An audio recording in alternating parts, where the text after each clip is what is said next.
Saya menyampaikan turut berlangsungkawa dan berduka cita yang sedalam-dalamnya kepada seluruh keluarga dari 41 orang korban musibah kebakaran yang terjadi di penghuni Blok C2.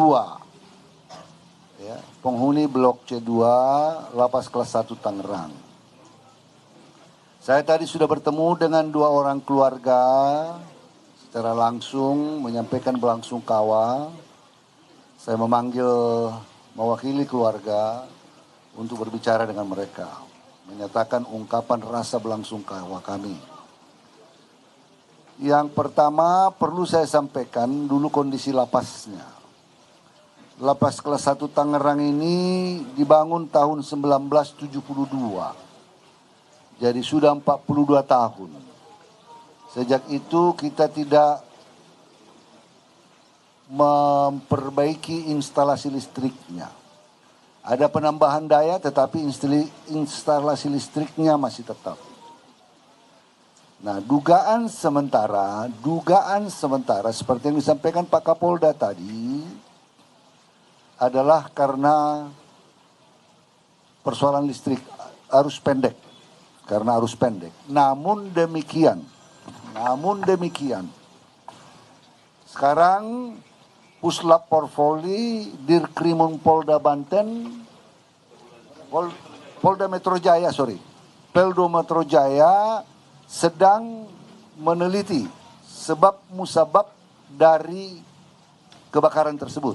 Karena kita tidak mau berspekulasi, tapi yang sementara yang kita lihat masih sangat kasat mata, yaitu dugaannya adalah karena arus pendek. Dugaan arus pendek, ya.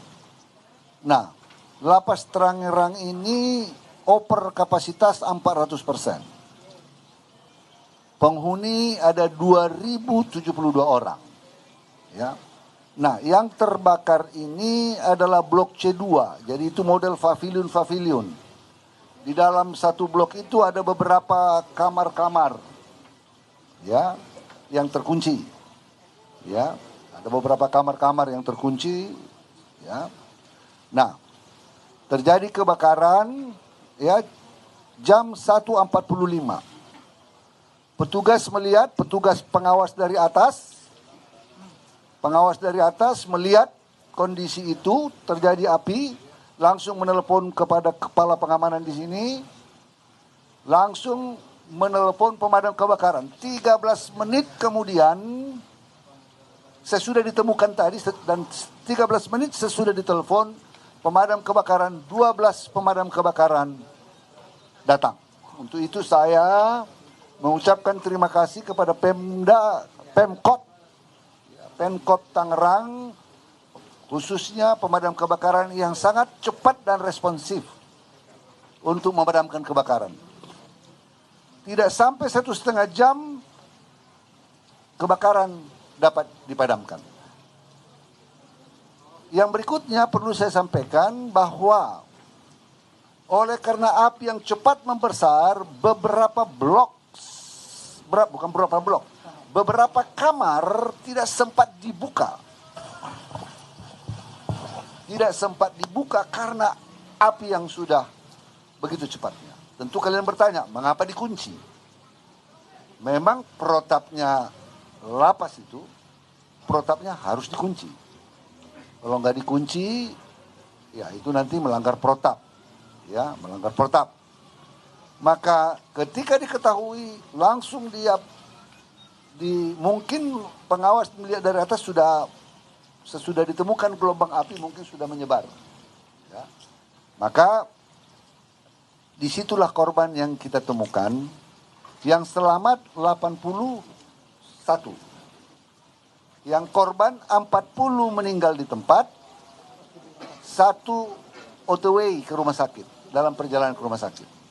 Ya, ini yang perlu kami sampaikan.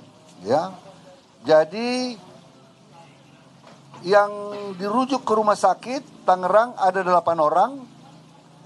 Kemudian ada 31 orang mengalami luka ringan dirawat di klinik Lapas Tangerang, di klinik kita. Dan 75 orang selamat berhasil dievakuasi petugas. Jadi 81 orang itu selamat. Jadi dibuka pintu mau masuk ke pavilion,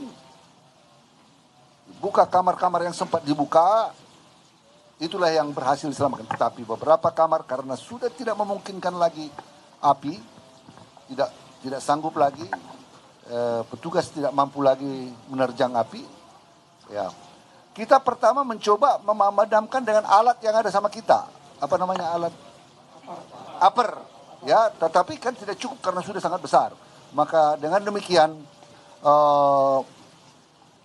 kita tidak bisa berhasil menyelamatkan semua ruangan kamar yang itu. Saat ini telah dipadamkan dan dilakukan proses pendinginan. Tadi saya meninjau sebentar karena tidak boleh mengganggu TKP. Ya, saya sudah lihat kondisinya seperti apa. Sekarang kita terus bekerja sama dengan stakeholders terkait. Saya mengucapkan terima kasih kepada Polresta Kota Tangerang yang secara sigap dan cepat, Pak Dandim. Terima kasih Pak Dandim yang terus koordinasi dengan baik. Ini contoh koordinasi yang cepat. Ya, saya mengucapkan terima kasih langsung tadi juga Pak Kapolda datang melihat di sini. Ya, dari statement Kapolda awal juga memang melihat ini musibah. Namun sekali lagi saya ulangi, biarlah Puslap 4 Polri yang menentukan nanti apa penyebab kebakaran. Saya saja tadi dilarang masuk pegang apa supaya jangan mengganggu TKP. Saya hanya melihat untuk memastikan feeling saya melihat kondisi itu. Saat ini pihak kepolisian akan melakukan juga di samping memeriksa TKP, ya, juga akan mengidentifikasi jenazah.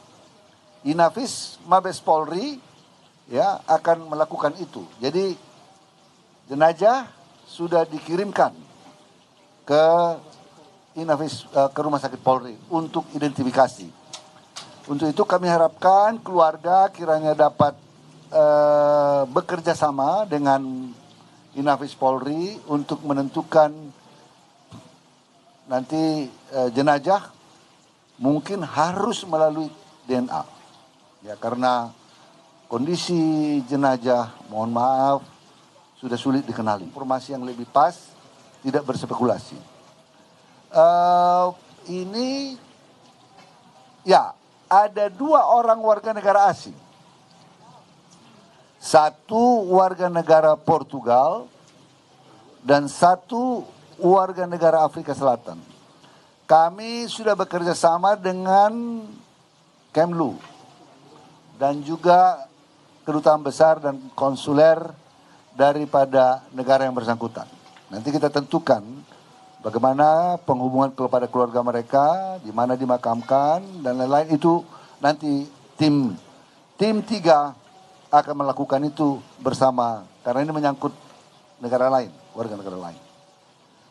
Dari yang meninggal ya ada 41 orang.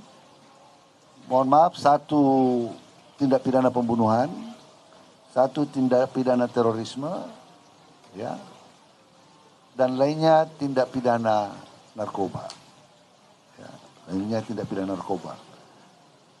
Namun demikian, kami sekali lagi atas nama Kementerian. Siap,